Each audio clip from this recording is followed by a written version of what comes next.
The world of tech is ever-changing, of course, and our tech expert, Mike Yawney, joins us this morning to check out the latest in trends and headlines. And Mike, first thing we're talking about, smart fridges in drugstores, and that kind of scares me. And good morning, sir. Yeah, good morning to you, too. Roger, I don't know how to feel about this first story. You know when you approach a store, you're on camera, right? This is the moment you walk in that door, the security cameras are on you, they're taking video. Before you even get in that door, those cameras are snapping pictures. But how do you feel about cameras inside the drink coolers and the dairy coolers when you walk into a drugstore? Because this is what's happening in the States. This is a trend that I think this is just the beginning of. The reason isn't security. It's actually what they're doing is these cameras are going to be monitoring and watching where you're looking, where your eyes are going, because they want to determine why you choose certain products and certain brands over top other brands. So they'll be watching where your eyes are going, but they'll be also watching your facial recognition. And you can imagine, Roger, this is causing some controversy because people are saying, wait a minute, I don't want to have facial recognition when I walk into a drugstore. So some people are threatening to sue, not sue, but to boycott Walgreens. But you know, if this is, you know, it could be the start of something that more and more stores are going to be going towards this. Well, they've done that where they've had them in screens, looking back. You know, you're looking at the screen and they do it to see how you react to certain things. I can save the money on them. Isn't it top shelf? Isn't that where everybody wants to be? Unless you're cereal, and then cereal, you want to be on the bottom shelf because that's where the kids are. I just saved them hundreds of thousands of dollars. You know the science behind grocery stores. Clearly, you've done your research. But yeah, they claim, though, by the way, that they're not doing any facial recognition. They are simply looking for data, and they're not going to be able to, you know, get personal information from you. It's all about where your eyes are going and facial expressions. Of course, for now. We'll see. And then it'll just stay, and we're just going to do a little more and a little more. Exactly. It's amazing what they will do, though, to, you know, get that buck from the consumer, right? The lengths they'll go to. It's kind of frightening. Maybe we'll just leave some DNA and they can charge us that way. It'll be easier when we're buying things. So much simpler. What else you got, sir?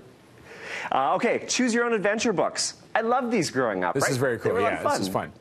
Yeah, so Netflix kind of took it to the next level recently with Bandersnatch and Choose Your Own Adventure with video. Well, now Amazon wants in on the fun, and Alexa apparently is going to be able to read you stories that you can choose your own adventure. This is kind of neat. So you listen to the story, and then Alexa will give you an option, you know, for kids, like, what do you want to do? Do you want to go through the dark alleyway, or do you want to open the door that's well lit? You know, they'll give you these options throughout the book. Now, when I used to read this as a kid, I would get bored. I'm like, I know how it ends. Put it aside and I'm done. But the neat thing is what Amazon and Audible are going to do is they're going to keep track of how many endings you've opened up. So apparently most of the books, these audio books, will have 28 endings. So it'll keep track and give you a score to keep you coming back to listen for the rest of the story. It's quite neat, and it's brilliant, first of all. I mean, it gives them different options on the ending so the kids can revisit the books and revisit them in different ways. And I was kind of skeptical at first. I'm like, that's kind of cool to be able to essentially write your own story. Yeah, it is neat. We'll see if this takes off. You know what? It might be popular for the next month or two, and maybe it'll fizzle out. But Choose Your Own Adventure, I mean, you can still find those in libraries. They're still very popular. Yeah, good stuff. And now we're going out onto the front lawn, right? Are we talking about the Zumba? We're talking about the Roomba for the grass. A Zumba. That maintains the lawns of the zoo, of course. Right? I love this. You know, we've seen robotic mowers in the past for your backyard and your front yard, but you used to have to put down wires to keep them kind of within your lawn. But iRobot, the company behind Roomba, claims they fixed that. They are releasing a new robot called the Terra to mow your front and your back lawn. Instead of the wires, you just put these sticks. They're called beacons, and it'll kind of keep the Terra within your yard. And what I love about this, if you've ever used one of the new Roombas in your living room with the carpets, it puts those perfect lines when it cleans. Imagine having a ballpark. Yeah, you can look like those lines Field. right on your front yard, and you don't have to do a thing. You just set it and forget it. It's kind of neat if it works, but is it really going to get the edges properly, though?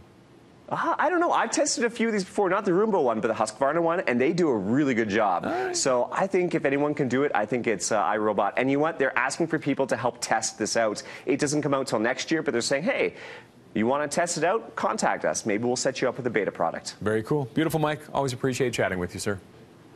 Thank you. And Mike will be back next week, keeping us up to date on all the world of tech. Follow him at Gadget_Guy. We got more on BT coming up after the break.